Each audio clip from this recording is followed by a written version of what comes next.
When Alternative Medicine for Cancer Patients by Emma, Natalie, Parker, and Zoe. Our question was, should non-traditional therapy be used instead of traditional advised therapy for cancer? Before we could investigate, we had to learn what alternative medicine is. There are 5 main subsections defined by the National Institute of Cancer. For now, we will be focusing on 4 of those main subsections. First, conventional medicine. This treats symptoms and diseases using drugs, therapy, or radiation.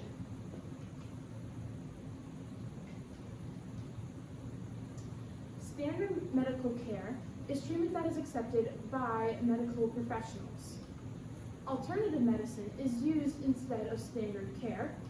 And finally, complementary medicine is used along with standard care, but by itself is not considered standard.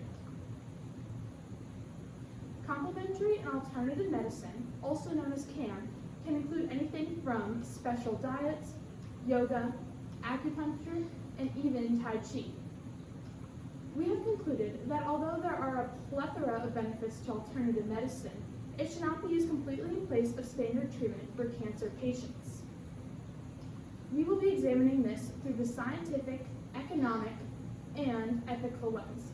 I will be now passing the floor to my colleague Natalie, who will be examining the scientific lens. There are many benefits to alternative treatments. According to Cancer Research UK, alternative medicines can improve one's mental health and also reduce the pain and side effects of traditional care. However, the benefits of alternative medicine simply do not outweigh the negatives. According to the American Society of Clinical Oncology, 40% of Americans believe that cancer can be cured through alternative methods alone. This includes 38% of caregivers to people with cancer and 22% of people who have or have had cancer. These statistics are very alarming, as it has been proven that alternative treatments are not as effective for treating cancer as traditional methods. One study was conducted with patients who had various types of non-metastatic cancer, 280 of which received alternative medicine and 560 of which received conventional medicine.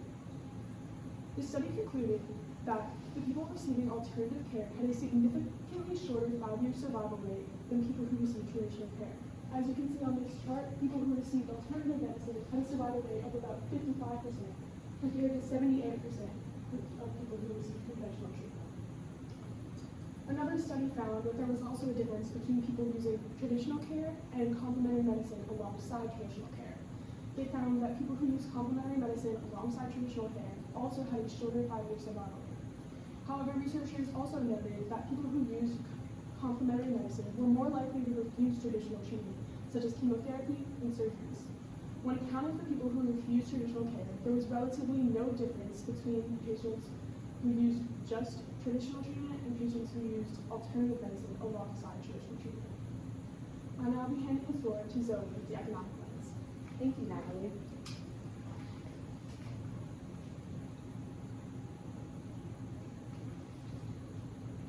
My apologies. Medically advised treatments like chemotherapy are popular procedures used to treat cancer. An alternative to this is physical exercise. Although chemo benefits are prevalent, alternative treatments like exercise should be the primary treatment when treating cancer patients due to the financial aspects. According to the Cancer Board, breast cancer patients who exercise around 3 or more hours a week are 30 to 40% less likely to develop cancer. Duke Health states, any level of exercise during cancer can reduce side effects. These statistics prove that not only does exercise aid in treating cancer, but it also helps prevent it. However, even though exercise is cost-free, physical treatments do have their limitations. The American Cancer Society states, exercise may improve the quality of life, but it is not a treatment for cancer. This stat is important to note because even though exercise helps, it is not a definite cure. Regardless of the financially affordable practice, medically advised activities like chemotherapy are still an option. Chemotherapy is a drug treatment that utilizes chemicals like mustard gas to kill hazardous cells in the body. According to Healthline, if a patient doesn't have health insurance, the cost of chemo can range from $10,000 to $200,000. Additionally, the average cost of healthcare in the United States alone is around $456, which adds to the expense. When a patient has health insurance, treatments cost 10 to 15% of those numbers out of pocket, while insurances cover the rest. In addition to the expense, chemo can provide fatal side effects like infections. The National Liberty of Medicine states that 13% of cancer patients die due to chemotherapy-related issues. This is noteworthy because patients considering chemo should know all the risks involved. Despite the negative aspects of chemo, there are pros. The Cleveland Clinic states, chemo has been an effective treatment for decades. The American Cancer Society states, the rate of overall survival was 98.1% for those who had chemo, which regards breast cancer patients. Therefore, chemo typically increases survival chances. In conclusion, regarding the cost of medical and alternative treatments for cancer, alternative treatments are more affordable, help prevent the disease, and are overall the better option. I will now be passing the floor to my colleague Parker with the ethical lens.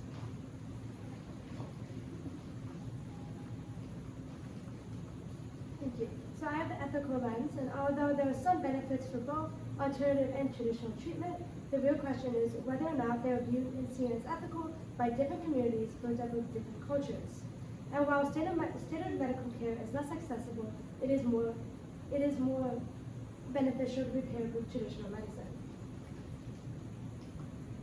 Alternative medicines have been around for centuries, and they're still used nowadays, especially in certain cultures, typically in Spanish-speaking countries.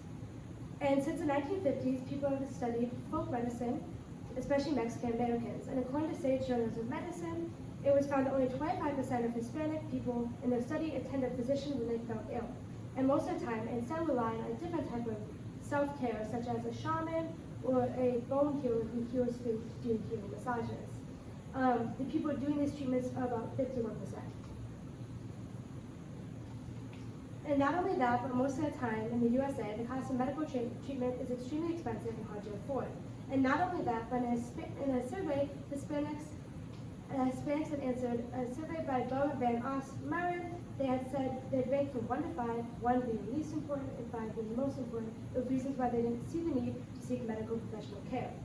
And they're number 1 with a score of a 4.7 of the reasons why they didn't attend a physician was lack of medical insurance, as well as following that, it says a lack of proper documents, and then after that, it was a lack of control and preventing from being able to receive proper, effective medical treatment. Good morning, please pardon this interruption. While alternative medicine is a standard option within different cultures, the usage of alternative medicine also seems to be ineffective, as according to the cancer treatment, they found out that those who had declined traditional medical treatment if they were alternative medicine had a fatality rate of about 95%. I'll now be passing the floor back to Emily. Thank you, Mark. Using the information we have gathered from our respective lenses, we have come to the solutions that account for the issues that we have brought up. One option is using conventional or considered standard medicine all by itself. The other option is using simply alternative. And the final option, which is the 5th treatment type, is integrated medicine. And this is an approach that combines CAM practices with standard medical treatments, which has been proven scientifically safe and effective. When examining these options more closely, there are pros and cons to each. Conventional medicine offers a higher survival rate but at a higher cost, while alternative medicine focuses on the individual patient, which improves their mental health. However, it lowers their chances of survival and is only recommended during hospice. Integrated medicine creates a reduction of symptoms and improves mental health. Some patients may still be wary of using conventional medicine, however, when using integrated medicine. Despite the downfalls, integrated medicine is the best for patients as it embodies both mental health and physical health. Doctors should be trained on using not only chemo and recommending it to their patients, but also recommending other CAM practices that will help their patients' mental health and therefore improve their physical health. As Thomas Edison said, the doctors of the future will give no medicine, but will interest his patients in the care of the human frame, in diet, and causes and prevention of disease. Thank you. Yay. All right, some questions. Zoe, reflecting on your colleagues' work, which one had the greatest impact on your overall understanding of the problem your group identified? That's a great question, Mr. Peterson.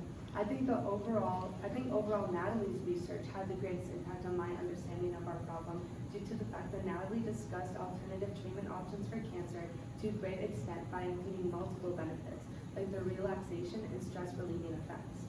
This helped me to understand my group's problem due to the fact that I also touched on alternative medicines and learned about various forms of alternative medicines like exercise, which expanded my overall view on alternatives as a whole. Okay, cool, thank you.